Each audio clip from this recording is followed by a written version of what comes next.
তো আজকে আমি শেয়ার করব রেসিপি পোলাও। আর পোলাও আমার বাঙালিতে বহুত ফেমাস। তো এটা আমাদের বাঙালি অনুষ্ঠানের বানানি হয়, সেম টু সেম টেস্ট। পরো দেখে নেওয়া যাক। এখানে প্রথমত নিয়েছি আমি রাইস, 1 কেজি রাইস নিয়েছি। আমাদের যে লোকাল রাইস আছে এটা আমি 1 কেজি নিয়েছি এখানে। তো এখানে আমরা প্রথমত রাইসটা ভালো করে ওয়াশ করব।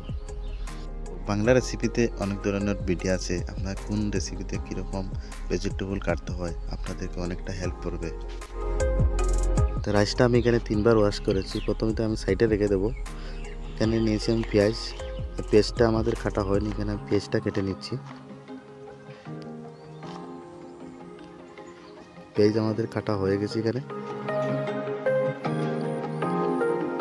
এখানে নিয়ে নিব আমি প্রথমত কড়াই। তো প্রথমত দিয়ে দিব আমি এখানে 100 গ্রাম অয়েল, দালচিনি, লং, ইলাইচি, গ্রিন চিল্লি। ফাইনালি আমার পেঁয়াজটা দিয়ে দেবো এখানে। পেঁয়াজটা আমরা 50% ফ্রাই করবো এখানে। তো পেঁয়াজ আমাদের 50% বয়েল হয়ে গেছে। তো আমি এখানে নিয়ে নিচ্ছি চানাটা আমি এখানে 8 ঘন্টা ভিজিয়ে রেখেছিলাম। তো চানাটা আমার পারফেক্টলি এখানে ফুলে গেছে। তো আমি চানাটা প্রথমত এখানে অ্যাড করে দেবো। পেঁয়াজ ফ্রাই করে রেখেছিলাম।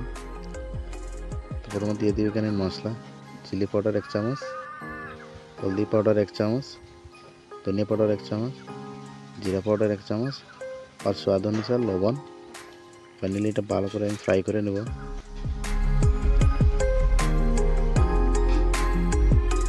আমাদের অনেকটা বয়েল হয়ে গেছে এখানে। দিয়ে দেবো নেক্সট জল।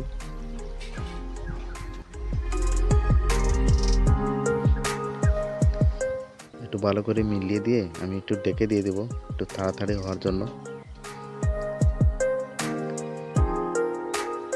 তো আমাদের ছানাটা অনেকটা 50% বয়েল হয়ে গেছে।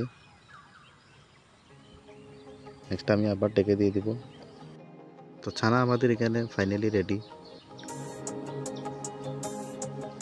বেশি বয়েল করা যাবে না, দেখেন কিন্তু আমরা দম দিতে হবে এখানে। তো প্রথমে নিয়েছি আমি এখানে কড়াই। নেক্সট দিয়ে দিব এখানে তেল, আমি দিয়ে দিব এখানে 100 গ্রাম। এখানে ডালডা দিয়ে দেবো আমি 100 গ্রাম। এখানে আমাদের রাইসটা প্রথমত ঢেলে দেব। আমরা বেঙ্গলিতে যে পোলাও বানানো হয় সবে কিন্তু পদ্ধতিটা জানে না। তো আমি এখানে আজকের ভিডিও আপনাদের একদম শিখে নেবেন যে রাইসটা যখন আমরা যে ফ্রাই করতেছি এখানে, যে রাইসের ফ্রাই কারণটা হলে যে মাঠটা ঘন হবে না।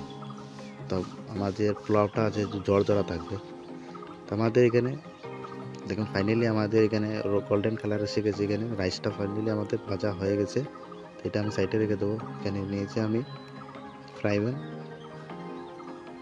প্রথমত দিয়েছি এখানে আমি তেল। তো গরম মশলা দিয়ে দিই এখানে পরিমাণ। নেক্সট দিয়েছি আমি আদা রসুন বাটা 3 চামচ। আদা রসুন বাটাটা একটু ঠান্ডা রাখলে একটু পোলাওয়ের টেস্টটা ভালো আসে। তো আশা করি এটা বুঝতে পারছেন। তো আমাদের অনেকটা ফ্রাই হয়ে গেছে এখানে। আমি এখানে ছানা ভাজার সময় দিতে পারতাম, দেয়নি, তো পোলাওয়ের টেস্টটা কিন্তু এইরকম আসে। এখানে আমার ছানা প্রথমত মিলিয়ে দিয়েছি। নেক্সট দিয়ে দিব এখানে রাইস যা আমি ফ্রাই করে রেখেছিলাম।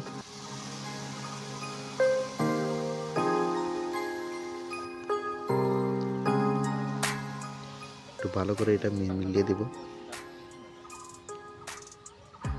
নেক্সট দিয়ে দিব আমি এখানে জলটা আপনার পরিমাণ দিবেন, বেশি দেওয়া যাবে না এখানে। ফাইনালি আমি এখানে ডেকে দিয়ে দেবো। আর একটা জিনিস আমি বলে যে আমি এখানে ইন্ডাকশনে বানাচ্ছি। তো এখানে আমি 700 ওয়াটে দম দিব, বেশি দেওয়া যাবে না, নিচে লেগে যাবে। এখানে একটা বুঝার আছে, আপনার মধ্যে মধ্যে একটু লাড়িয়ে দেবেন 1-2 বার। তো আমাদের এখানে 20 মিনিট হয়ে গেছে। তো ফাইনালি আমাদের যে পোলাও আছে একদম রেডি। এই পোলাওয়ের আপনার সেন্টটাই একদম আলাদা। তো পোলাওটা আপনার আর কেমন লাগছে দেখেন, একদম জর্জরা। যে ফ্রাই করার কারণটাই হইলো যে রাইসটা যে আমরা ফ্রাই করেছি কারণটা হইলো এটা।